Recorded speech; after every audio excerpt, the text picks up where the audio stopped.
राजा और रहस्यमयी स्त्री। बहुत समय पहले की बात है। एक राजा शिकार के लिए जंगल में निकला। वह एक तेज और खूबसूरत बारहसिंगा देखकर उसका पीछा करने लगा। राजा कई मील तक दौड़ता रहा, लेकिन हिरन उसकी नज़रों से ओझल हो गया और वह एक अनजान जंगल में पहुंच गया। थका हारा और निराश होकर राजा वापस लौटने लगा। रास्ते में उसने झाड़ियों के पीछे से किसी के रोने की आवाज़ सुनी। उत्सुकता से उसने झांक कर देखा तो वहाँ एक अत्यंत सुंदर युवती बैठी थी। उसकी आंखों में भय और दुख था।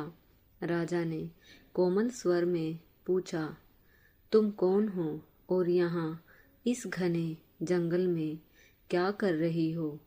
लड़की ने आंसू पोंछते हुए जवाब दिया, मैं पड़ोसी देश के राजा की बेटी हूँ।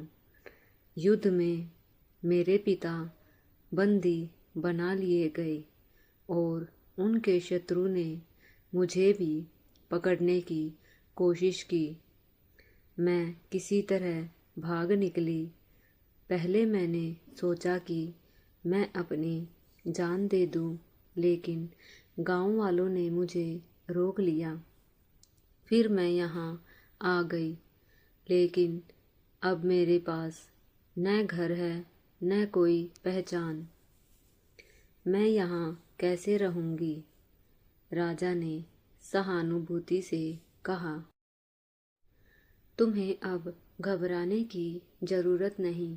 मैं तुम्हारी देखभाल करूँगा। मेरे साथ मेरे महल चलो। राजकुमारी ने उसकी ओर देखा और धीमे स्वर में कहा, मैं आपके साथ खुशी खुशी चलूँगी, अगर आप मुझे अपनी पत्नी के रूप में स्वीकार करेंगे। राजा ने मुस्कुराकर कहा, तो चलो, अब से तुम मेरी रानी हो। राजा अपनी नई रानी को लेकर महल पहुंचा। वह उसकी सुंदरता और बातों पर मोहित होता चला गया। उसने उसके लिए एक भव्य 5 मंजिला महल बनवाया और उसके साथ पहले से ही कहीं अधिक समय बिताने लगा। परंतु राजा यह नहीं जानता था कि उसकी प्रिय रानी कोई साधारण स्त्री नहीं थी। उसके आगमन के बाद राजा की तबीयत दिन ब दिन बिगड़ने लगी।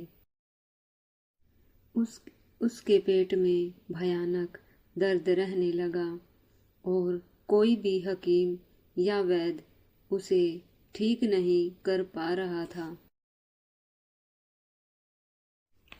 एक दिन एक साधु अपने गुरु के लिए गंगा से जल और पर्वत की मिट्टी, पवित्र मिट्टी लेने के लिए राजा के राज्य में पहुंचा। वह थका हुआ था, इसलिए रानी के महल में आराम करने चला गया। उसने अपने पास कीमती जड़ी बूटी और मरहम रखा और बिस्तर पर सो गया। जब राजा अपने कक्ष में पहुंचा तो उसने साधु को अपने बिस्तर पर सोते हुए पाया। उसकी नज़र उस चमत्कारी मरहम और पवित्र जल पर पड़ी। जिज्ञासावश उसने वे सभी वस्तुएं उठा ली और साधु के जागने का इंतजार करने लगा। जब साधु जागा तो राजा ने उससे उन वस्तुओं के बारे में पूछा। साधु ने उत्तर दिया, यह मेरे गुरु के लिए है, जो बहुत ज्ञानी हैं। राजा ने विनम्रता से कहा, तुम्हारे गुरु को धन्यवाद देने के लिए मैं उनसे मिलना चाहता हूँ। साथ ही मैं एक गंभीर बीमारी से ग्रसित हूँ और कोई भी मुझे ठीक नहीं कर पा रहा। क्या तुम्हारे गुरु मेरी सहायता कर सकते हैं? गुरु ने राजा को देखकर कहा, राजन, क्या तुमने हाल ही में कोई नई शादी की है? राजा ने पूरी कहानी बता दी।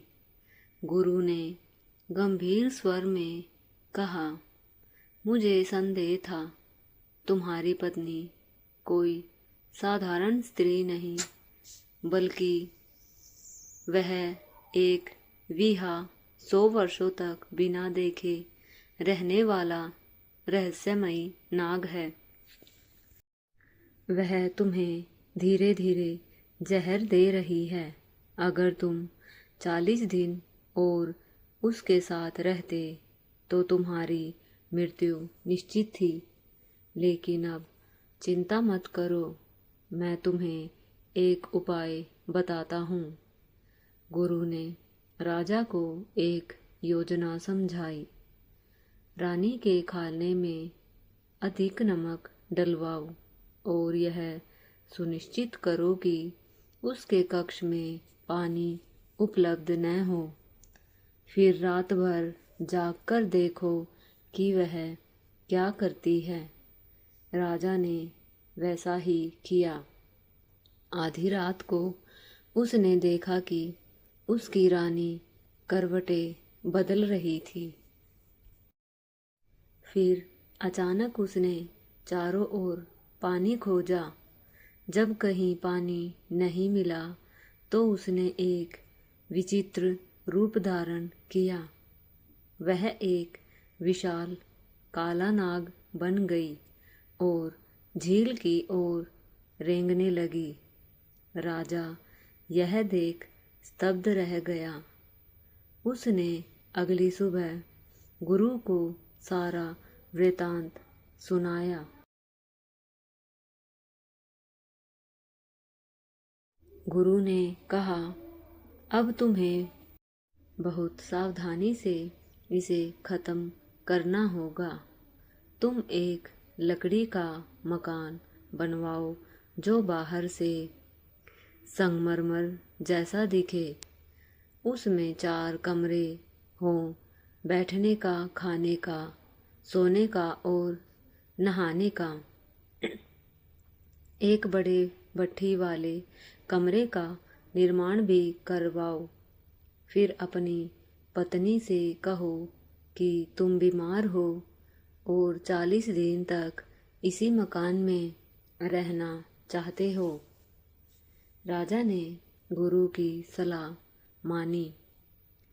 जब लकड़ी का मकान तैयार हो गया तो रानी बहुत खुश हुई, क्योंकि अब वह राजा को पूरी तरह अपने वश में कर सकती थी। कुछ दिनों बाद राजा ने उससे एक विशेष रोटी बनाने को कहा और भट्ठी को प्रज्वलित कर दिया। जब वह ध्यानपूर्वक रोटी सेक रही थी, राजा ने अचानक उसे धक्का दे दिया और भट्ठी का ढक्कन बंद कर दिया। रानी चीखने लगी। उसका शरीर फिर से नाग का रूप लेने लगा, लेकिन वह आग की लपटों से बाहर नहीं निकल पाई। जब सब कुछ समाप्त हो गया, गुरु ने राजा से कहा, अब मैं तुम्हें एक आश्चर्यजनक दृश्य दिखाऊंगा। वह राजा को उस स्थान पर ले गए जहाँ लकड़ी का महल खड़ा था। वहाँ अब सिर्फ राख और एक चमकता हुआ पत्थर पड़ा था। गुरु ने राजा से पूछा, क्या लोगे, राख या यह पत्थर? राजा ने पत्थर उठा लिया। गुरु मुस्कुराए और बोले, तुमने सही चुनाव किया। यह संगी पारस है। इससे जो भी धातु छुओगे वह सोने में बदल जाएगी।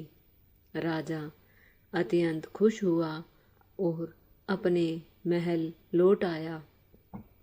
उसकी बीमारी समाप्त हो चुकी थी और अब वह पहले से अधिक समृद्ध और शक्तिशाली बन गया था। परंतु उसे कभी यह नहीं पता चला कि गुरु ने वह राख क्यों रखी। शायद उसमें भी कोई रहस्य छुपा था। हमेशा हर किसी पर आँख मूंद कर विश्वास न करे। कभी कभी सच्चाई बहुत भयावह होती है, लेकिन उसे स्वीकार करना आवश्यक होता है।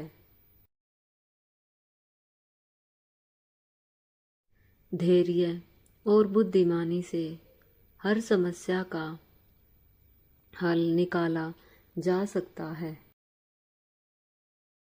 अगर यह कहानी आपको पसंद आई हो तो इसे अपने दोस्तों के साथ ज़रूर साझा करें। वीडियो में अंत तक बने रहने के लिए धन्यवाद।